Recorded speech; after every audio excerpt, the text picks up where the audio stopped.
All right, so area of a parallelogram. Our formula for this shape is our area is equal to base times height. So immediately right off the bat, we notice that the area of a parallelogram is going to be the same formula for finding the area of a rectangle. So we'll be exploring why this is. Especially noting that this parallelogram doesn't look like a rectangle. So why is it that we're using the same formula? So looking at our parallelogram compared to our rectangle, we have our base and we have our height of our parallelogram, similar to our height of our rectangle. So we're going to do the same thing that we did with our circle and understand relating this formula, or the formula of a parallelogram, to the formula of the area of a rectangle by comparing the shape of a parallelogram to that of a rectangle.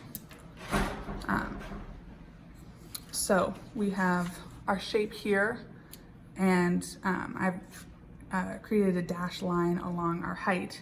And if we cut off this right along our height line, we've cut off forming a right angle like we have to have in our rectangles. And we've cut off this triangle piece.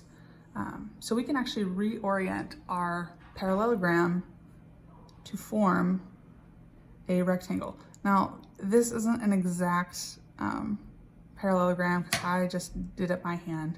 Ideally, this would, if it was exactly parallel lines, I would have that much more. But we are going to assume that I had drawn it correctly.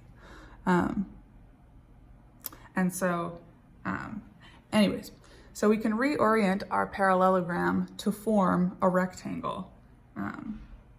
So we would have a right angle right here.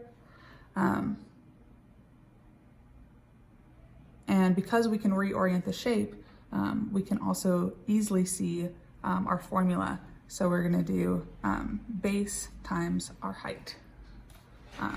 So I guess drawing that in picture form, if we need one more visual, we have our base, we have our height, and we're gonna move this piece, you can see, okay, perfect. We're gonna move this piece over to this end of our shape to form a completed rectangle. So this piece gets moved over to this side, and we have our base times height. Okay, next we're gonna work on our trapezoid, which is gonna be our last one, making this the shortest video I've ever done.